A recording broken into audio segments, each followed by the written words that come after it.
올라 아토입니다. 반갑습니다. 인텔이 11세대를 출시했지만 반응은 참 안타깝습니다. 이유라고 한다면 기존과 동일한 14나노 공정에서 코어의 성능은 향상을 시켰지만 그로 인해서 전반적으로 발열이 증가한 부분과 또 최대 8코어로 출시되어 상위급 모델의 경우 경쟁력이 줄어든 점을 원인으로 꼽을 수 있을 것 같습니다. 자, 그래서 11900K나 11700K가 아쉬운 평가를 받는 중에 그래도 11세대에서 이거 하나는 건졌다라고 평가받고 있는 게 11400입니다. 그럼 11400의 어떤 부분 때문에 그런 평가가 나오고 있을까요? 그래서 오늘은 개인적으로 정말 궁금했던 이 11400을 직접 살펴보고 그 내용을 여러분들께 전해드리려고 합니다. 그리고 11400F는 11400에서 그냥 내장 GPU가 비활성화된 부분을 제외하고는 동일한 제품이기 때문에 이런 내용 부분을 바탕으로 참고하시면 좋을 것 같습니다. 자, 아시다시피 11400은 6코어 12스레드 모델입니다. 그렇다 보니 같은 6코어 12스레드 제품인 라이젠 5600X와 비교하는 분들도 아마 계실 겁니다. 그래서 오늘은 이 비교군으로 5600X도 함께 확인을 해보았습니다. 자, 먼저 테스트에 사용된 시스템은 다음과 같습니다.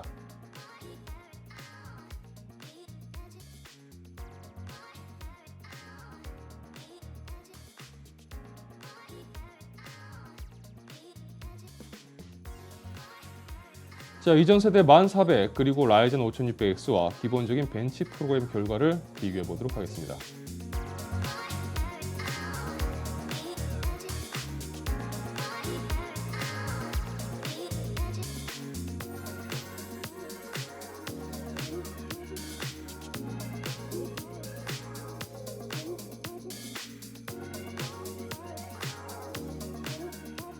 자, 벤치 테스트 결과를 두고 보면 11400은 확실히 이전 세대인 1400보다는 코어 성능이 향상된 것을 알 수가 있습니다. 그러니까 11세대가 10세대 대비 확실히 좋아진 점이라고 한다면 단일 코어 성능의 향상인데 이 부분은 11400에서도 확인할 수가 있었습니다. 5600X와는 동일한 6코어 12스레드 제품이라고 하더라도 베이스 클럭 및 부스트 클럭 그리고 여러 가지 제품의 어떤 스펙 차이가 벤치 성능에 영향을 미쳤다고 볼 수가 있을 것 같습니다. 그러니까 벤치 성능만 두고 본다면 11400은 같은 6코어 12스레드라고 하더라도 5600X보다는 낮은 결과를 보여줍니다. 자, 그렇다면 시스템의 실제 작업 성능에서는 어떨까요? 이 벤치 결과를 한번 비교해 보도록 하겠습니다. 자, PC마크10은 시스템의 전반적인 작업 성능을 테스트합니다. 그리고 실제로 어도비 포토샵과 라이트룸 그리고 프리미어 프로를 사용해서 이 포토 에디팅과 비디오 에디팅 성능을 테스트하는 UL 프로시저널 테스트 결과도 확인해 보도록 하겠습니다. 자, 이미지 렌더링 성능 테스트에 자주 사용되는 블렌더 이미지 렌더링 벤치 테스트 결과입니다. 표기된 수치는 작업이 완료되기까지 걸린 시간을 나타냅니다. 당연히 낮을수록 좋겠죠.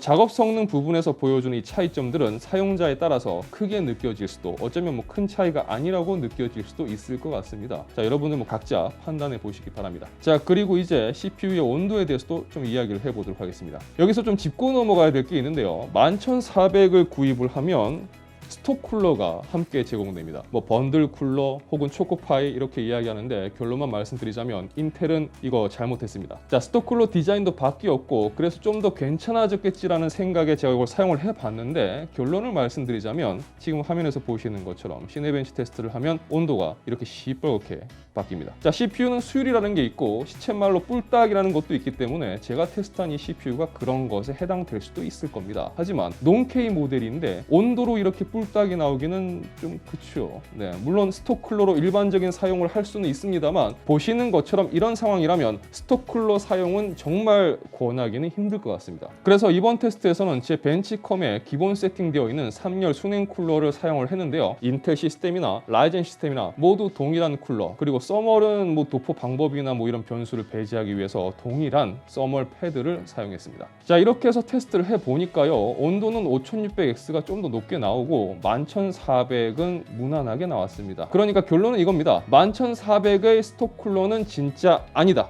그러니까 11세대는 전반적으로 발열이 있다는 점, 뜨거운 녀석들이라는 거, 이거는 11400에도 예외는 아니라는 거죠. 공통 특징이라고 보시면 되겠습니다. 자, 그럼 게임은 어떨까요? 그래픽카드는 갤럭시 RTX 3080을 사용했습니다. 그러니까 병목이 있는지 프레임은 어떻게 나오는지를 한번 보도록 하겠습니다. 자, 먼저 배틀그라운드 리플레이를 통한 11400 시스템 쪽이, 그리고 QH 대상도에서는 5600X 시스템 쪽이 평균 프레임에서 좋은 벤치값을 보여줬는데 게이밍 쪽에서만큼은 그래픽카드의 성능이 주요하고 핵심은 CPU의 병목 여부일 텐데 11400은 QHD 대상도에서나 4K 해상도에서나 문제없이 사용할 수 있다고 볼 수 있을 것 같습니다. 자, 그럼 내용 정리해 보겠습니다. 11400이 좋다라고 말한다면 아마 그 포인트는 이걸 겁니다. 10세대 1400보다 좋아졌다. 이건 팩트죠. 그리고 상대적으로 장점이라고 한다면 가격일 겁니다. 라이젠 5600X 대비 현재 이 영상을 만들고 있는 시점에 한 8, 9만 원 정도 저렴한 가격을 가지고 있기 때문에 이 등급의 CPU에서 이 정도 가격 메리트라면 차이는 좀 크다고 볼 수도 있겠죠. 자, 오늘 테스트는 비교군이 있었기 때문에 제가 맞추기 위해서 메모리를 3200MHz 클럭으로 동일하게 세팅하고 진행했지만 장점이라고 한다면 이제 B560 보드를 사용한다면 메모리 오버가 가능하기 때문에 높은 메모리 클럭 스피드의 이 사용이 가능하다는 부분을 들 수 있을 겁니다. 자, 그렇다면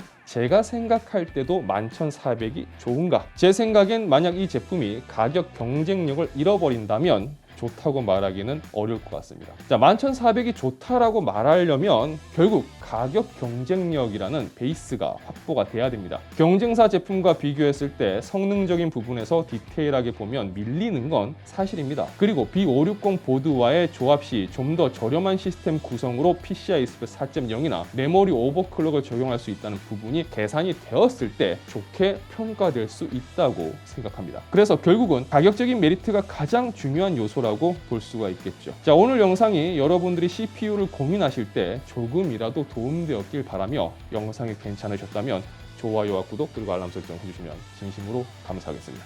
자, 저는 다음 영상에서 다시 인사드리도록 하겠습니다. 시청해주셔서 진심으로 감사합니다. 지금까지 아토였습니다. 고맙습니다.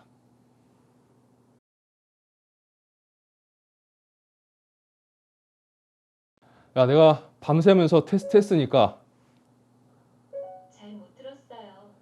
왜 못 들어 임마? 밤새 테스트한 거 너 봤잖아. 너도 봤지? 그러니까 뭐 내가 뭐 오늘 영상 리뷰 영상 찍을 수 있잖아. 왜? 내가 리뷰하면 안 되냐?